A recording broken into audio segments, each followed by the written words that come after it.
오늘 우리에게 주시는 하나님의 말씀입니다. 요한복음 20장 11절에서 14절, 요한복음 11장 25절에서 26절까지의 말씀입니다.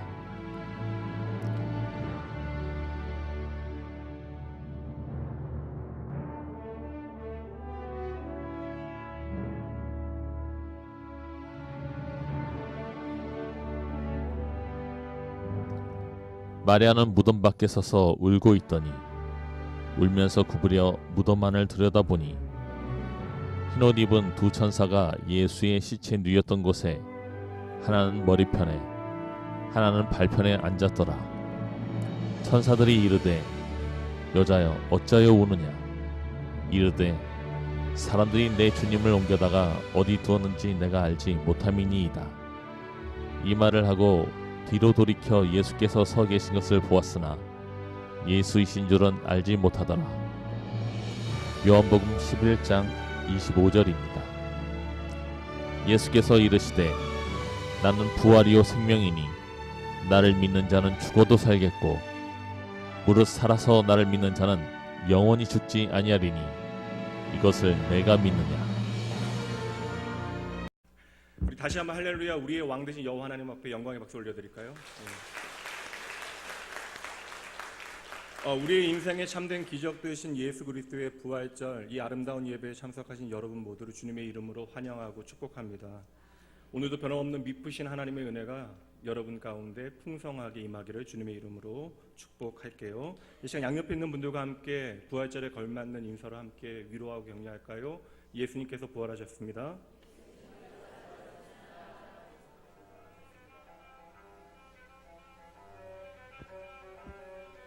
오늘 좀 격조가 있네요. 클래식 음악에 대해서 관심이 없으신 분도 많이들 들어보신 음악이 아닐까 싶습니다. 이 곡을 연주한 사람은 20세기 최고의 첼리스트 중에 하나였던 파블로 카자레스라고 하는 연주자인데요. 잘 아시는 대로 바흐의 무반주 첼로 모음곡의 1번 곡입니다. 벌써 60년 전에 녹음되어진 곡이에요. 1954년도에 연주한 연주 실황을 녹음한 곡입니다. 한 번은 교육방송에서 이 파블로 까자레스라고 하는 연주자에 대한 방송을 시청한 적이 있는데요. 음악가로서의 명성뿐만 아니라 그가 얼마나 사람을 사랑했던 사람인가, 민족을 사랑했던 사람인가에 대한 그런 아름다운 이야기들을 전해 들었습니다. 그리고 그에 대한 일대기를 영상으로 보다가 그의 나이가 90이 넘어서 이제 음악을 은퇴하게 되어지고 이제 지휘자로도 명성을 날렸는데 그 모든 일을 그만둔 다음에도 90이 넘어서도 하루에 6시간씩 첼로를 연습했다라고 이야기해요. 방금 전에 들으셨던 곡도 나이가 거의 80이 다 되었을 그때에 연주한 곡입니다. 많은 사람들이 왜 고령의 나이에 90이 넘어서도 더 이상 나의 실력을 사람들 앞에 증명할 필요가 없는 대가가 되어졌음에도 날마다 연습을 하느냐라고 물었을 그때에 그가 한 대답이 참으로 인상적입니다. 지금도 오늘 하루 연습을 하면 내 실력이 향상되어지는 것을 확인합니다. 나는 지금도 날마다 새로워집니다. 심지어 죽는 날에도 새로운 곡을 연주할 계획을 세우고 연습을 했다라고 하니 감히 범접하지 못할 대가의 풍모가 느껴지죠. 그런데 저는 반대로 이 연주자의 삶에 대한 열정을 보면서 우리 안에 모두가 가지고 있는 어떠한 욕망에 대해서 생각해 보았습니다. 한 음악가가 90이 넘어서도 하루하루 더 잘 연주하기 원했던 그 마음처럼 우리 마음 안에도 하루하루 더 잘 살기 원하고 더 나아지기 원하고 더 새로워지기 원하고 더 젊어지고 멋져지기 원하는 마음이 있죠. 성도 여러분, 만약에 내 자신이 한 10년 정도 나이가 젊어진다라고 하면 어떠시겠어요? 좋으시죠? 만약에 내 결혼 생활이 10년 전으로 돌린다면 어떠하시겠습니까? 이건 별론가요? 만약 내가 내 아이를 다시 키울 수 있는 기회가 주어진다면, 만약에 내가 처녀 때의 몸매와 또한 총각 때의 근력을 회복할 수 있다면, 내가 다시 공부할 수 있는 기회가 내게 주어진다면, 물론 이러한 과거에 대한 가정은 미래에 대한 가정보다도 의미 없는 일입니다. 그러나 그 모든 가정들은 오늘 내가 무엇을 열망하고 있는가? 내 마음을 보여주고 있는 것들이죠. 이러한 우리의 마음속에 있는 모든 열망들을 한마디로 요약해 놓으면 저는 그것을 부활의 열망이라고 부르고 싶습니다. 나의 모든 과거의 실패와 실수를 지워버리고 다시 시작하고 싶은 마음, 내 가정, 내 자녀, 내 일터와 사업장, 내 인간관계를 다시 회복하고 싶은 모든 마음이 바로 오늘 우리에게 있는 부활의 열망이고, 또한 그 부활의 목마름이 우리 모두에게는 있는 것입니다. 오늘은 이 부활의 열망에 대한 하나님의 답변을 한번 찾아가 보도록 하죠. 예수님께서 요한복음 11장 말씀에서 이렇게 답해 주셨는데요. 나는 부활이요 생명이다. 예수님께서는 오늘 우리의 삶의 모든 부활의 목마름을 주님 안에서 해소할 수 있다라고 말씀해 주십니다. 여기서 나는 부활이요 생명이다 말씀하셨을 그때에 예수님께서 말씀하신 시제는 현재 시제예요. 바로 내가 부활했다 아니면 부활할 것이다 라고 이야기하지 아니하시고 I am the resurrection, 다시 말하면 예수님께서는 이 시간 저와 여러분을 향하여 내가 오늘 현재 이 자리에서 너의 부활이다 라고 선언하고 계시는 것입니다. 그러므로 오늘 이 말씀을 통하여, 이 예수님의 음성을 통하여 나를 향하신 하나님의 마음이 무엇인지 붙잡아 내셔야 합니다. 오늘도 다시금 예수 그리스도 안에서 나의 인생을 새롭게 시작하기 원하는 저와 여러분에게 주님께서 말씀해 주십니다. 고린도후서 5장 17절 말씀, 우리를 향하신 말씀으로 기억하며 함께 한번 읽어보도록 할까요? 함께 읽습니다. 그런즉 누구든지 그리스도 안에 있으면 새로운 피조물이라, 이전 것은 지나갔으니 보라 새 것이 되었도다. 아멘. 성경은 분명하게 저와 여러분을 향하여 선언합니다. 우리가 그리스도 안에만 있으면 누구든지 오늘 새롭게 다시 시작할 수 있다라는 것이에요. 오늘도 저와 여러분을 향하여 나는 너의 부활이다 말씀하시는 주님 안에서 내가 새로운 피조물로 다시 태어나게 되어진 것을 반드시 믿으시기 바랍니다. 그럼 어떻게 하면 오늘 우리의 부활의 목마름을 채우고 우리는 어떻게 그 부활의 주님을 만날 수 있겠습니까? 이것이 중요한 문제잖아요. 오늘 본문의 말씀 요한복음 20장 말씀은 부활절 아침에, 첫 번째 부활절 아침의 풍경을 우리에게 그려주고 있는데요. 지금 빈 무덤 앞에서 한 여인이 울고 서 있습니다. 그녀는 예수님의 부활의 첫 번째 목격자예요. 이름은 막달라 마리아라고 하는 한 여인입니다. 그녀가 예수님의 무덤을 찾게 되어졌을 그때에 무덤을 덮고 있었던 그 무거운 돌은 이미 굴러갔고요. 무덤 안에는 예수님의 시신이 없습니다. 그리고 그날 아침에 대한, 부활절 아침에 대한 성경의 묘사는 참으로 세밀해요. 베드로와 요한이 그 소식을 듣고 100m 달리기 하듯 뛰어가기 시작하는데 베드로가 먼저 뛰기 시작하고 요한이 늦게 뛰어갔는데 요한이 베드로를 앞질러 무덤에 먼저 도착했대요. 요한이 불에 들어가 보니 정말 시신이 사라졌습니다. 그리고 그 두 사도들은 어느새 사라져버리고 홀로 남은 막달라 마리아의 이야기가 오늘 우리가 읽었던 11절부터의 내용이에요. 그때의 하늘의 사자 천사가 나타나 울고 있는 여인을 향하여 묻습니다. 왜 너는 울고 있느냐? 그때의 여인이 울며 답해요. 우리 주님의 시신이 사라졌습니다. 조금 지나 심지어 부활하신 예수님께서 그녀 앞에 서 계심에도 불구하고 부활의 주님을 내가 보지만 그분이 부활의 주님인 것을 그 여인은 알지 못합니다. 이 여인은 그 남자를 그 무덤의 관리자로 생각하고 제발 주님의 시체를 내어달라고 통곡해요. 이처럼 부활의 현장에서 부활하신 주님을 내 눈으로 보고도 그 부활을 믿지 못하고 있는 것입니다. 여러분, 예수님의 부활을 경험하였던 사람들은요, 예수님을 3년 동안 따라다녔던 그분의 제자들입니다. 이 막달라 마리아도 3년 동안 예수님께서 행하신 모든 일들을 자신의 눈으로 보았습니다. 3년 동안 확인한 것이 무엇이에요? 예수님께서 말씀하시면 반드시 그 말씀대로 이루어진다라는 것입니다. 얼마 전에는 심지어 죽은 사람도 살려내셨고 예수님께서는 시간만 나시면 당신의 죽음에 대하여 그리고 다시 살아날 것에 대하여 말씀해 주셨죠. 그런데 지금 그 활짝 열린 무덤 안에 예수님의 시신이 없습니다. 그렇다면 여러분 어떠한 판단을 하는 것이 합당한 판단입니까? 말씀대로 예수님이 부활하셨구나. 그러나 스스로 예수님의 가장 사랑받는 제자라고 확신하였던 베드로와 요한은요, 유대인들에게 오해를 받게 되어질까 봐 금방 도망가 버렸고요. 그 시간에도 홀로 그 무덤 앞을 지키고 있었던 이 막달라 마리아도 그 앞에서 그저 통곡하고 울고 있습니다. 제가 이 부활절의 첫 번째 아침에 대한 성경의 이야기를 읽으면서 던지게 되어지는 질문은 이것입니다. 만약에 내가 베드로와 요한이라면, 내가 막달라 마리아라면, 내가 그들처럼 그 부활의 현장에 있었더라면 내가 어떻게 했을 것인가? 당시의 제자들은 여전히 미련을 버리지 못하고 예수님의 말씀 한 가지 기억하고 예루살렘에 머물러 있었지만, 예수님께서 부활하실 것이라고는 그 누구도 기대하지 못하고 있었던 것이죠. 그러니 지금 무덤 안에 예수님의 시체가 없어졌다고 이야기하니 예수님의 부활을 도리어 큰 문제로 여기고 있는 것입니다. 이제 우리가 어찌할꼬 예수님의 시체가 사라졌다. 이 시간 혹시 나라면 그 현장에서 부활하신 예수님을 만났을 터인데, 예수님의 부활을 믿었을 터인데 생각하는 분들이 계시다면 여러분의 믿음을 좀 실천적으로 점검해 볼 수 있는 방법이 있습니다. 오늘 우리는 부활절 예배에 참석하고 있잖아요. 부활의 기쁨을 나의 기쁨으로 고백하고 이 자리에 나와 있는 여러분들, 이 부활절 예배를 어떠한 마음으로 준비하셨습니까? 혹시 이 가운데 부활절 예배를 기대하면서 어젯밤에 설레는 마음으로 밤잠을 설치신 분들 계신가요? 계실 수 있잖아요. 오늘 아침에 예배당을 향하는 여러분의 발걸음이 그 부활의 주님에 대한 벅찬 감격으로 바빠지신 분들 계세요? 그러니까 여러분, 늦어서 바빠지신 분들 말고 부활에 대한 기쁨으로 그 걸음이, 그 가슴이 벅차 올랐던 분들이 이 자리에 계십니까? 한 분은 계셔야죠. 그렇게 생각해보면 실천적인 차원에서는 오늘 저희들도 예수님의 제자들과 별반 다르지 않아요.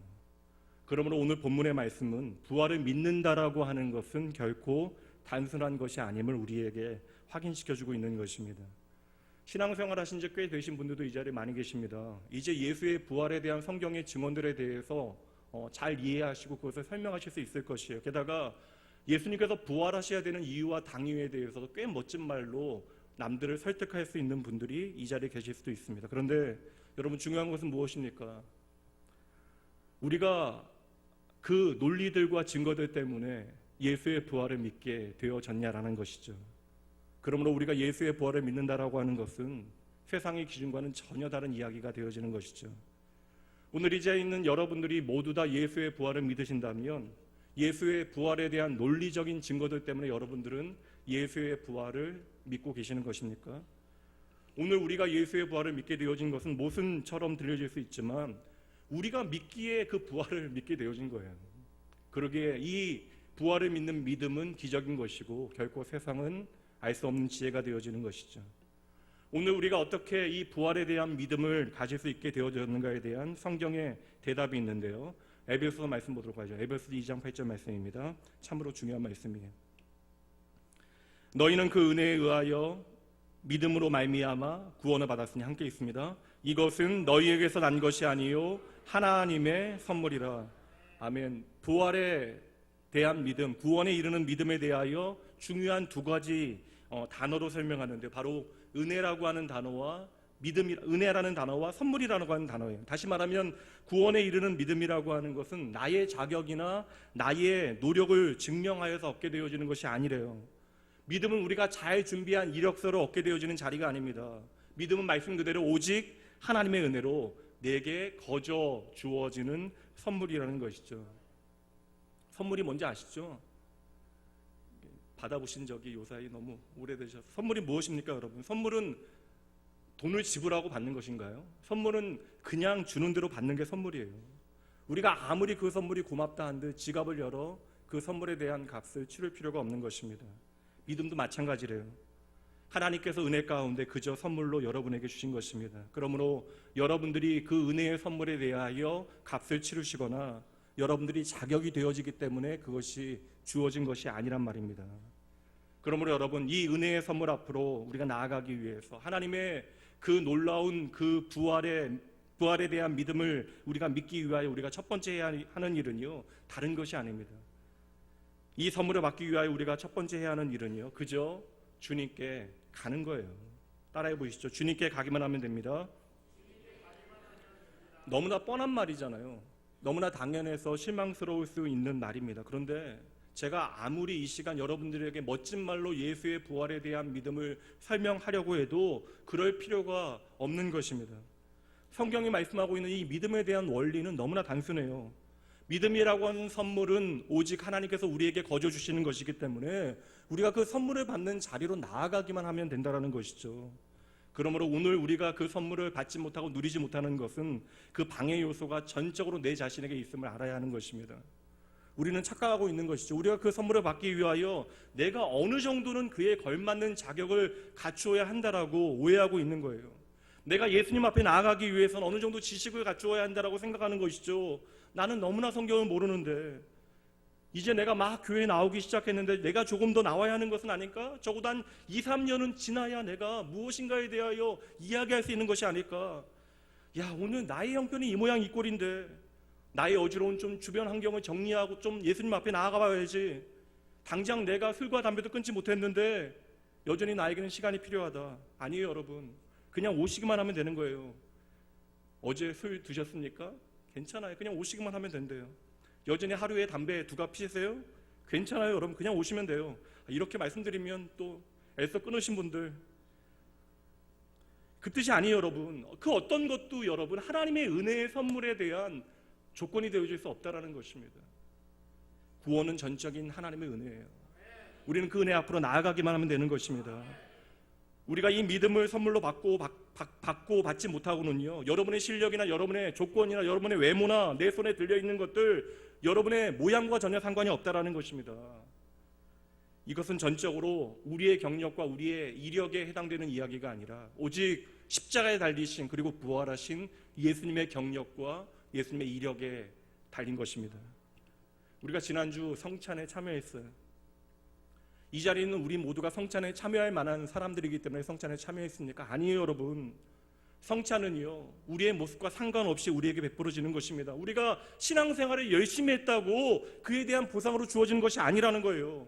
성찬이란 오직 한 가지, 예수 그리스도를 믿는 그 믿음으로 주님 앞에 나아가는 모든 사람들에게 베풀어지는 것이죠. 그러니 내가 제대로 내 믿음에 합당한 삶을 살아내지 못해도, 여전히 내 삶이 엉망이라도, 내가 성공하지 못했어도 예수를 주라 시인하고 내 삶을 주님께 맡겨드리는 모든 사람들에게 오늘도 은혜의 성찬은, 하나님의 은혜의 식탁은 우리에게 베풀어지는 것을 반드시 믿으셔야 돼요. 여러분, 믿음은요, 내 성적표를 얻게 되어지는 이야기가 아닙니다. 믿음은 십자가에 달리시고 부활하신 예수님의 성적표를 얻게 되어지는 거예요. 그러니 여러분, 한 가지만 기억하시면 돼요. 우리가 할 일은 그저 예수님께 가기만 하면 되는 것이죠. 그런데 여러분, 여전히 생각하시잖아요. 내가 이렇게 엉망인데요. 괜찮아요. 우리가 엉망이기에 더 예수님께 나아가야 합니다. 주님, 내가 이렇게 부족한데요. 우리가 부족하기에 갈망을 가지고 주님 앞에 더 나아가야 하는 것이죠. 오늘 말씀은요, 단 한 가지, 예수가 생명이다라고 하는 사실을 믿고 가기만 하면 된다라고 말씀합니다. 오늘 우리가 수고하고 무거운 짐진 자리에 있다 할지라도 예수님 앞에 나아가기만 하면 그곳으로부터 우리의 삶이 새로워진대요. 그 실패의 자리에서 다시 일어나 우리의 삶이 회복되어질 수 있다라고 주님께서 말씀해 주십니다. 그러니 여러분, 세상 사람들이 우리를 그럴싸하게 보더라도 내 마음 안을 살피니 여전히 죄로 얼룩지고 정돈되어지지 않은 모습이라 할지라도 여러분, 그냥 주님께 나아가시기만 하면 돼요. 오늘도 주님께서는 저와 여러분을 향하여 선언하십니다. 내가 오늘 너희의 부활이다. 내가 오늘 너희의 생명이다. 우리가 어떻게 부활의 믿음을 가질 수 있는가에 대한 두 번째 대답은, 우리가 주님 앞에 나아갈 때 우리는 주님의 상처를 보게 되어집니다. 예수님이 부활하셨어요. 근데 끝까지 자리를 지킨 한 여인은 그 자리에서 울고 있고요. 예수님이 부활하셨다는 소식을 들은 제자들은 도리어 무서워서 문을 닫고 숨어 있습니다. 말씀의 현장으로 가보시죠. 그때에 숨어있는 제자들을 예수님이 찾아가세요. 요한복음 20장입니다. 이날 곧 안식 후 첫날 저녁 때에 제자들이 유대인들을 두려워하여 모인 곳에 문들을 닫았더니 예수께서 오사 가운데 서서 이르시되 너희에게 평강이 있을지어다.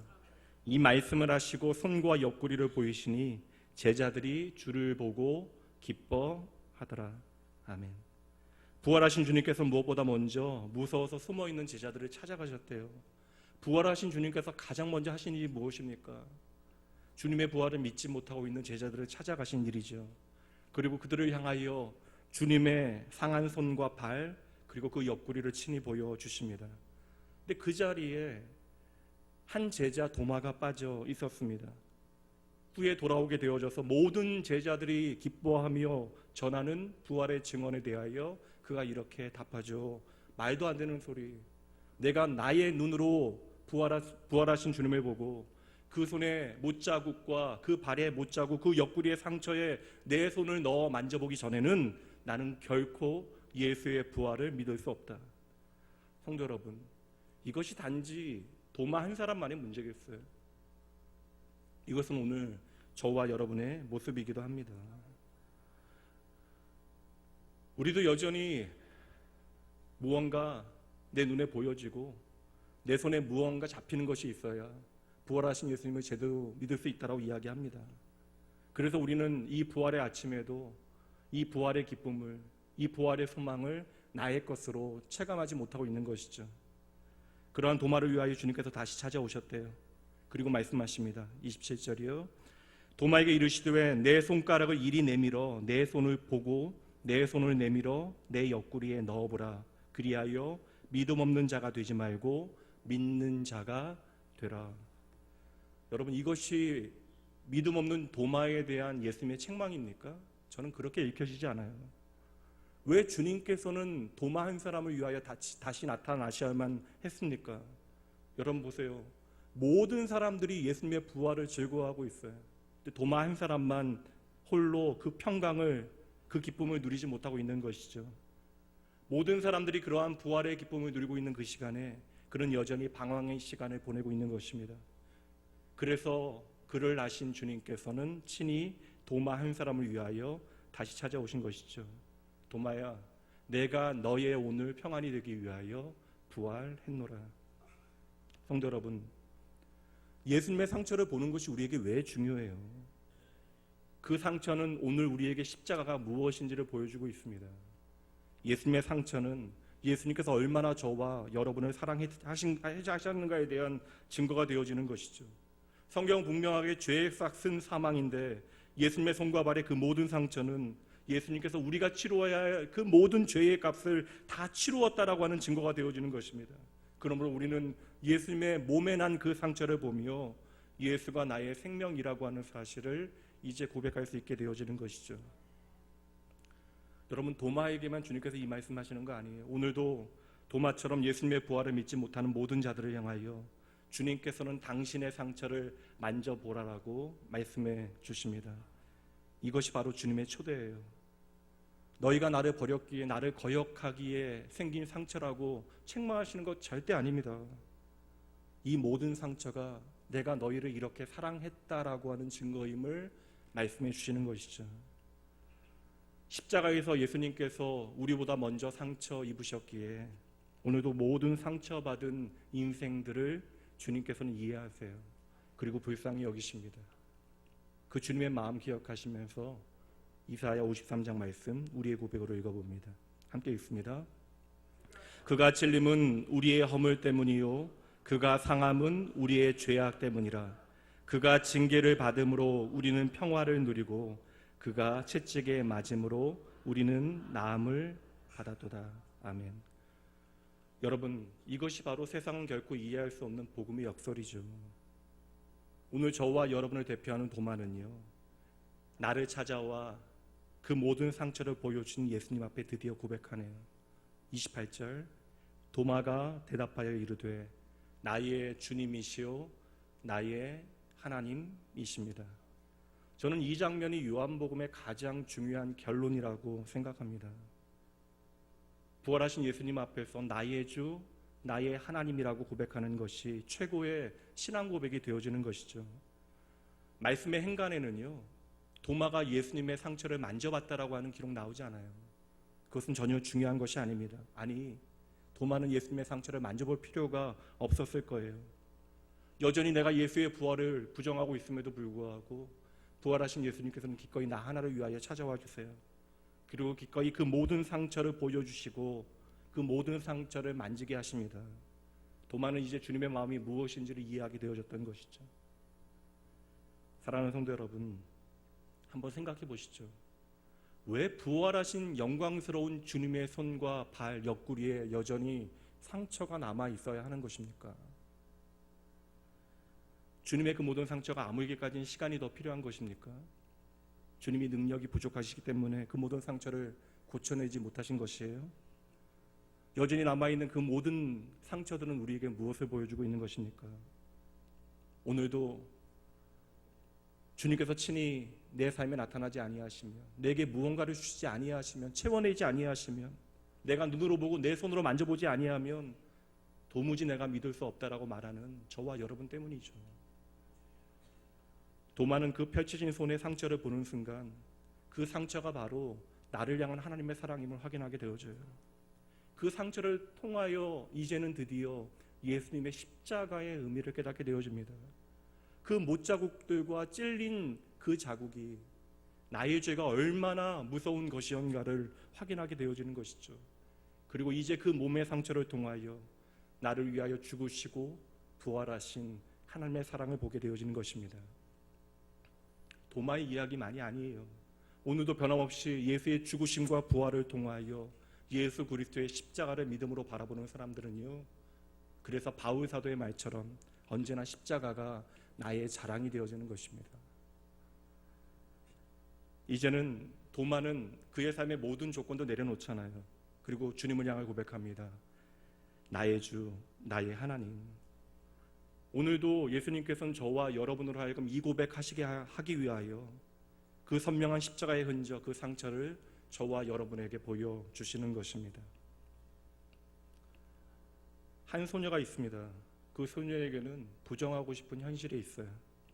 그 소녀의 어머니는 얼굴에 심한 곰보 자국과 화상에 일그러진 심한 상처가 있습니다. 그래서 사람들이 그녀의 어머니를 보면 심하게 놀라거나 때로는 자기도 모르게 얼굴을 찡그리게 되어져요. 어릴 적부터 친구들의 놀림을 받고 때로는 사람들의 곱지 못한 시선을 보고 자라왔기 때문에 언제부터인가 딸인 자신도 어머니를 피하고 있는 것을 보게 되어집니다. 언젠가 하굣길에 친구들과 집으로 걸어가는데 엄마를 우연히 보게 되어집니다. 혹시라도 엄마가 나를 아는 척 할까봐 고개를 푹 숙이고 땅만 보며 걸어가요. 다행히 엄마가 나를 보지 못했는지 그냥 지나쳐 가십니다. 새학기가 되어져서 학부모 면담 때에는 이리저리 선생님과 엄마에게 핑계를 대며 엄마가 오는 것을 끝까지 막아냅니다. 원래 엄마가 그렇지 않았다는 것은 알고 있어요. 옛날 화재가 나서 엄마가 얼굴에 심한 상처를 얻게 되어졌다는 것도 잘 알고 있습니다.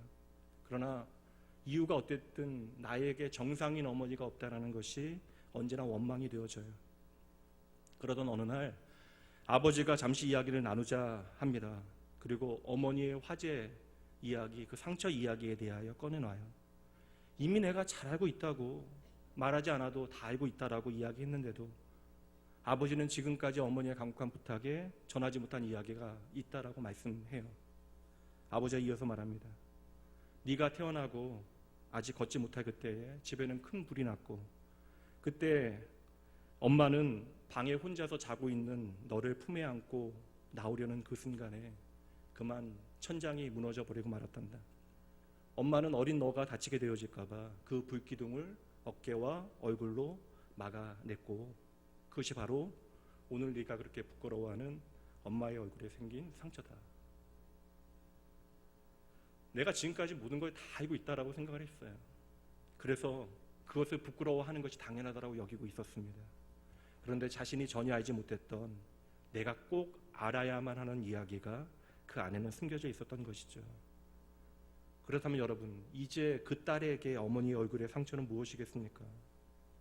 그 어머니의 얼굴의 상처는 나를 살려낸 어머니의 사랑의 흔적이죠. 그리고 이 딸은 어머니의 얼굴의 상처를 볼 때마다 사랑이 무엇인지를 확인하게 되어질 것입니다. 철이 든 이 딸에게 그 어머니의 상처는 이제는 더 이상 수치가 아니고 자랑이 되어지는 것이죠.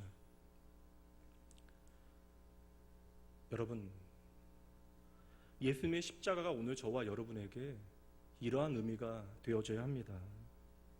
그럼에도 불구하고 내가 그리스도인이라고 하는 이름으로 하나님을 예배하는 자리에서도 십자가를 어느새 마른 눈으로 뜨문뜨문 바라보거나 그 십자가의 고통이 나와는 상관없는 것처럼 여겨진다면 주님의 모든 상처를 외면하려고 한다면 그 상처가 바로 나와 내 존재를 향한 하나님의 사랑인 것을 우리가 외면하고 있는 것이죠.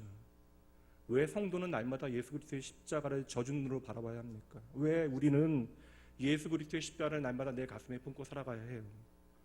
우리가 십자가를 바라볼 때마다 내 마음이 뜨거워져야 되는 이유는 그 십자가에 달리신 예수님의 손과 발, 옆구리의 상처가 바로 나를 향한 하나님의 사랑이기 때문에 그러합니다. 그것이 바로 저와 여러분의 부활의 증거가 되어지기 때문이죠. 우리는 그 상처 때문에 나음을 입었고 그 상처 때문에 다시 살게 되어진 것입니다. 그러므로 여러분, 이제 우리는 예수의 십자가 앞에서 하나님과 줄다리기 했던 그 수많은 이유들을 다 내려놓고 주님 앞에 고백해야죠.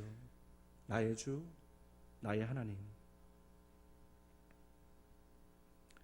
이제 마지막으로 우리가 이와 같이 믿음으로 예수님의 십자가와 부활을 바라보게 되어질 때 우리의 삶에 나타나는 중요한 변화 한 가지를 살피도록 할게요.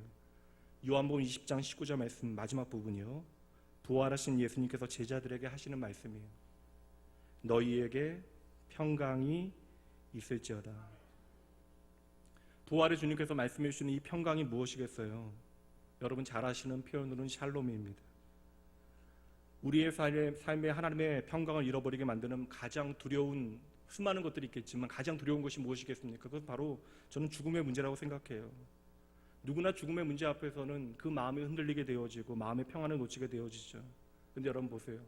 죽음의 권세를 이기시고 부활하신 예수님께서는 두려워하는 제자들에게 찾아오셔서 가장 먼저 말씀하십니다. 두려워 말라, 너희에게 평강 있으라. 이 말씀은 어떠한 의미일까요?